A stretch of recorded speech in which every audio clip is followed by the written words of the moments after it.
વાર્તા એહસાનમંદ, લેખક શરદ મણિયાર. અલ ઝહારા hospital દુબઈના ward number 504માં પલંગ પર પડેલા સૈયદને હોશ આવ્યો એટલે આંખો ખોલીને સામે એક લેડી ડોક્ટર અને એક નર્સને જોઈને ખૂબ જ અચંબિત થઈ ગયો અને માંડ આટલું જ બોલી શક્યો, હું અહીંયા કેવી રીતે આવ્યો? તો તરત જ લેડી ડોક્ટરે જવાબ આપ્યો, ભાઈ, તમે આજે બપોરે શેખ ઝાયદ રોડ ઉપર સિગ્નલ ક્રોસ કરવા જઈ રહ્યા હતા અને એકાએક ચક્કર ખાઈને રસ્તાની વચ્ચે પડી ગયા એટલે તમને અહીં લાવવામાં આવ્યા છે. હવે તમને કેમ લાગી રહ્યું છે?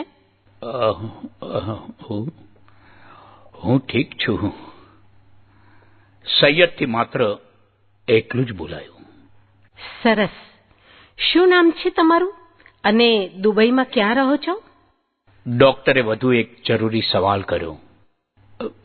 મેડમ, મારું નામ સૈયદ અંસારી છે અને હું દુબઈના મીના બજારમાં રહું છું. ઓકે. મારું નામ ડોક્ટર શિવાની ગુપ્તા અને અહીંયા તમારી સારવાર કરવાની જવાબદારી મને સોંપવામાં આવી છે. ડોક્ટરે ચોખવટ કરી. તો પ્લીઝ હવે તમે મને એ કહો કે એક્ઝેક્ટલી શું તકલીફથી ચક્કર આવ્યા અને તમે ભર રસ્તે આ રીતે પડી ગયા? ડોક્ટરે આગળ ચલાવ્યું પણ સૈયદે એમનો જવાબ આપવાનું ટાળ્યું અને નતમસ્તકે ચૂપ રહ્યો. તો ફરી ડોક્ટર શિવાનીએ આગ્રહભર્યા અવાજમાં પાછો એ જ સવાલ પૂછ્યો. તો હવે સૈયદથી રહેવાયું નહીં અને એક બાળકની જેમ ધ્રુસકે ધ્રુસકે રડવા માંડ્યો. એ જોઈને ડોક્ટર શિવાની અને તેમની સાથે ઉભેલી બંને નર્સો સ્તબ્ધ થઈ ગઈ. અરે સૈયદ, તમે શું કામ રડી રહ્યા છો?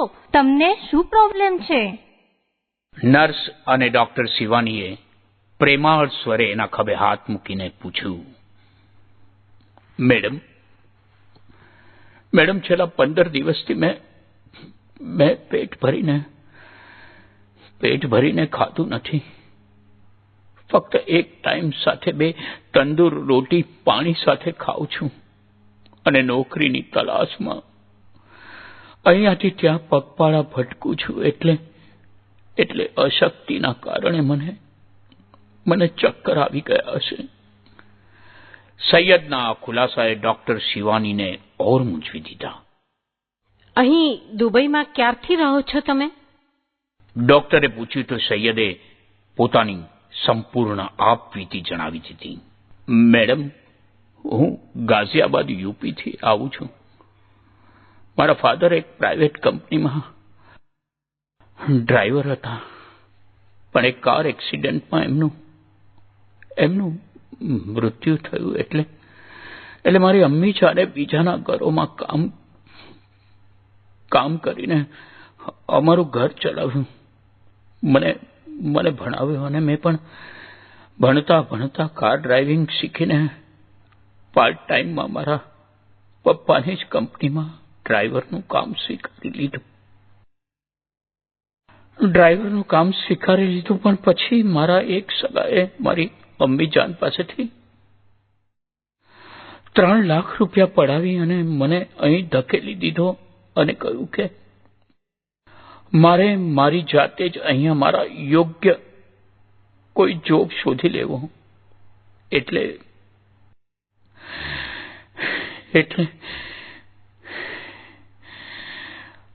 સૈયદને વાત કરતા હાંફતો જોઈને ડોક્ટર શિવાનીએ વાત કાપી.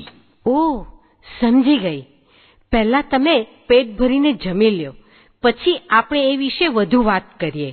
ત્યાં સુધી હું બીજા વોર્ડમાં મારા પેશન્ટોને મળીને આવું છું.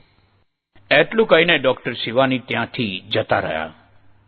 લગભગ 1 કલાક બાદ તેઓ પાછા સૈયદના વોર્ડમાં પાછા આવ્યા ત્યારે સૈયદના ચહેરા પર સ્વાદિષ્ટ ભોજનથી પણ વધુ પેટ ભરાયાનો સંતોષ અને ચમક જોઈ ખુશ થયા. એટલે સીધું પૂછી દીધું, સૈયદ, તમને અહીંના રસ્તા ઉપર કાર ચલાવવી ફાવશે? તો સૈયદે ઉત્સાહપૂર્વક જવાબ આપ્યો, હા હા મેડમ, કેમ નહીં. મેડમ, અરે ઇન્ડિયાના ઉબડ ખાબડ રસ્તાઓ પર ભરચક ટ્રાફિક જામ અને હોર્નના ઘોંઘાટોની વચ્ચે જેને ગાડી ચલાવી હોય એ દુનિયાના કોઈ પણ શહેરમાં ગાડી ચલાવી શકે. તો ઠીક છે.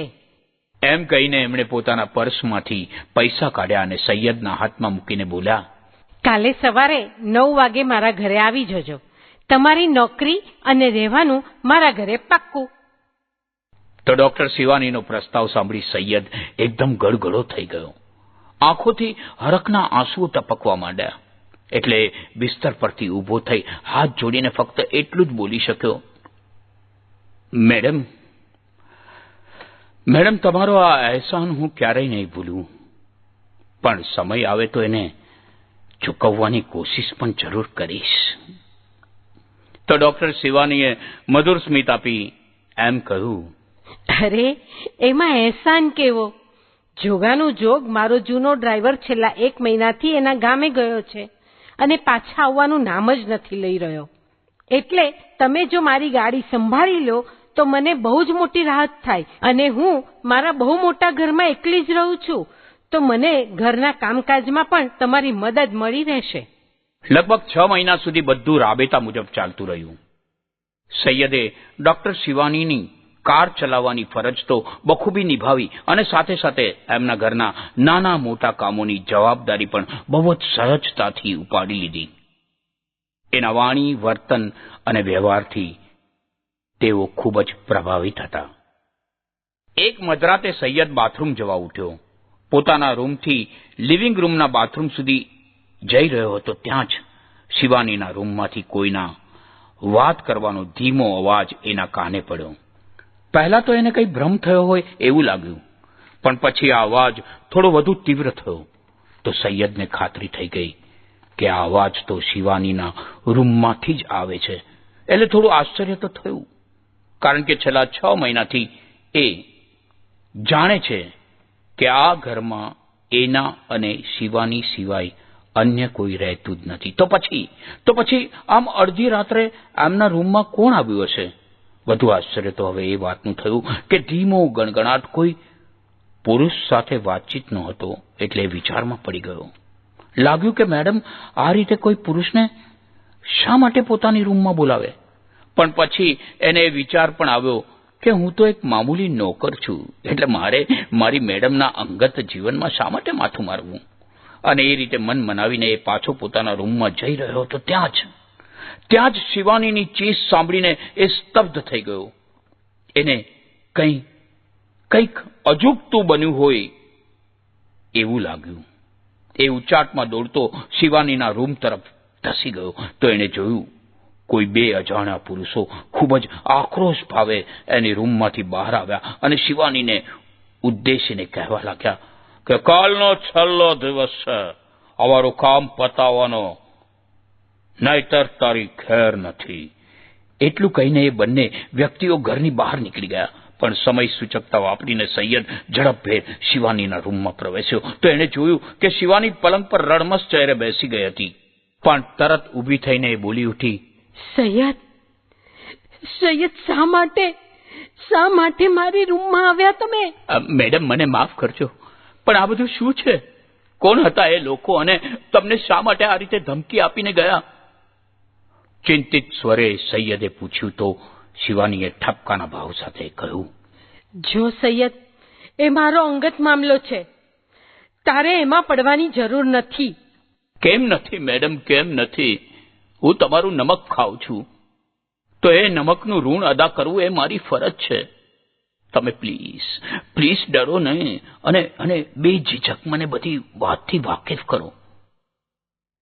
તો ડોક્ટર શિવાનીએ રડતા રડતા કહ્યું, શું કહું તને? તું શું કરી શકીશ?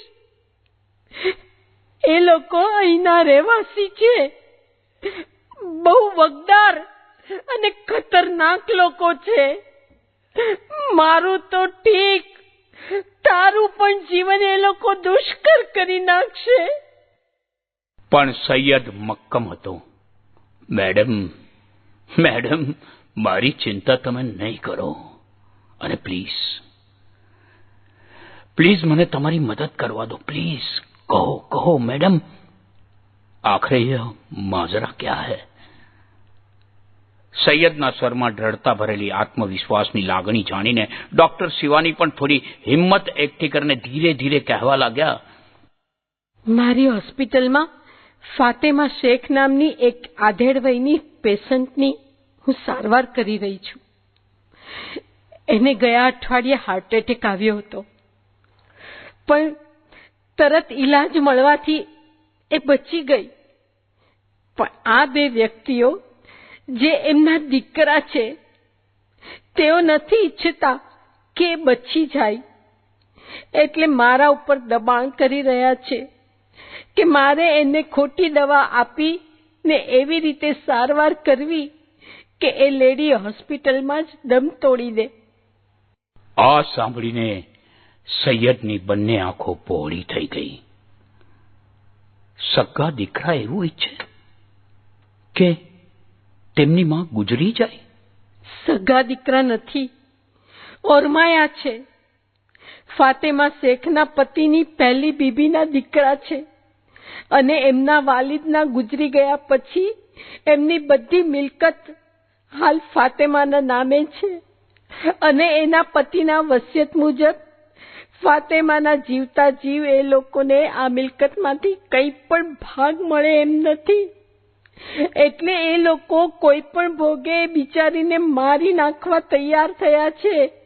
મારા ઉપર એના માટે દબાણ કરી રહ્યા છે.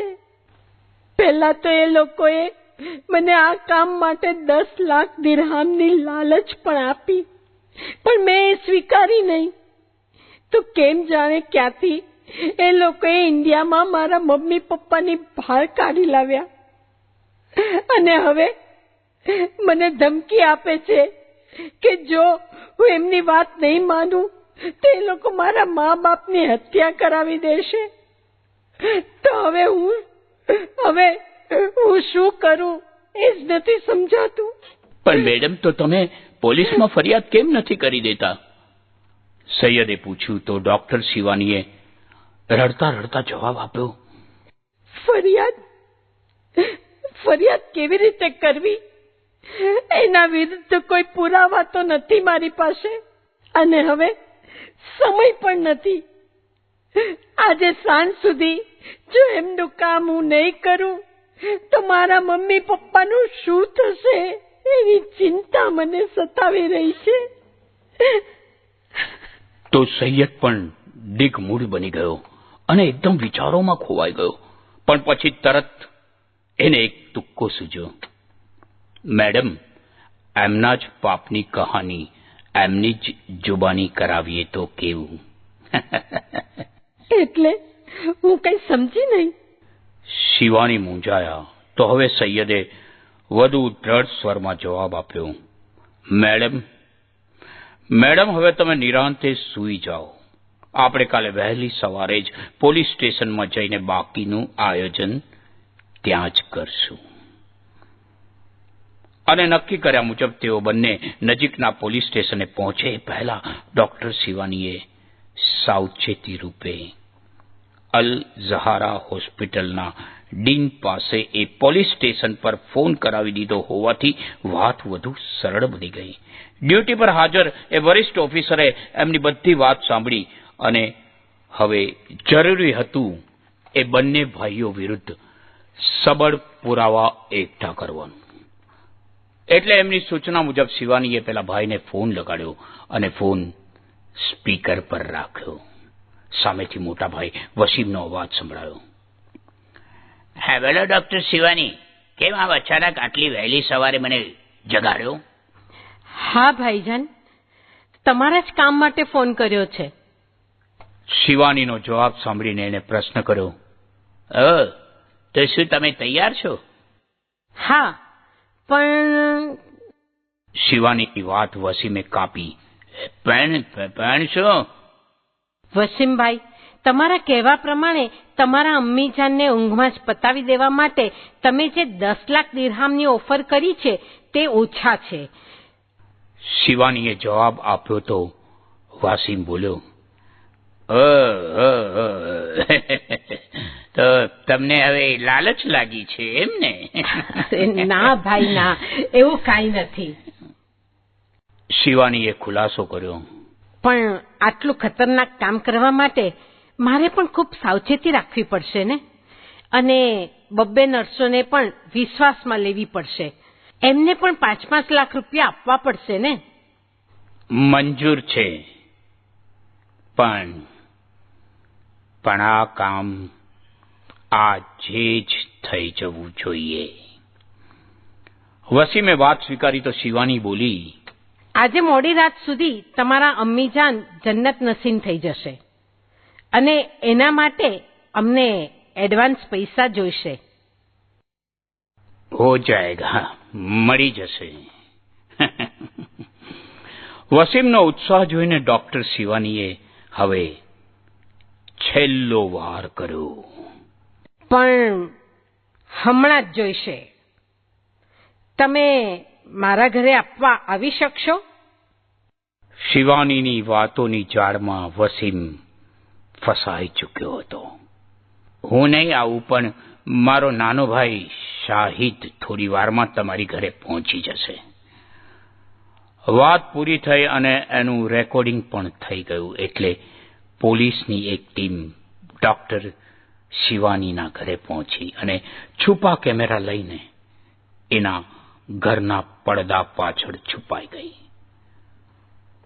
પોલીસની બીજી ટીમે હોસ્પિટલ પહોંચીને ફાતિમા શેખને વિશ્વાસમાં લઈને એના કપૂતોની વાતનું સમર્થન કરી લીધું. નાનો ભાઈ શાહિદ શિવાનીની ઘરે પહોંચીને એના હાથમાં નોટોનું બંડલ પકડાવી રહ્યો હતો. ત્યાં જ પડદા પાછળ છુપાયેલ પોલીસે બહાર આવીને એને દબોચી લીધો અને પોલીસની ત્રીજી ટીમે મોટાભાઈ વસીમને એના ઘરેથી ગિરફ્તાર કરી લીધો. આટલી મોટી આફતનું નિરાકરણ આટલી ઝડપી અને સહેલાઈથી કરાવવા બદલ ડોક્ટર શિવાની ખૂબ જ ભાવુક થઈ ગયા અને સૈયદ સામે હાથ જોડીને એટલું જ બોલ્યા, સૈયદભાઈ, આજથી હું તમારી અહેસાનમંદ રહીશ. આ વાર્તાના લેખક શ્રી શરદ મણિયાર. ડમરૂ સ્ટુડિયો, બોરીવલી ઈસ્ટ ખાતે રેકોર્ડિંગ કરનાર તમામનો આભાર. રેકોર્ડિંગ કરનાર નીતિન દેસાઈ, વર્ષા દેસાઈ અને જ્યોતિ મહેતા સાથે એડિટિંગ અને સુપરવિઝન કરનાર શ્રી પરેશભાઈ હિંગુ.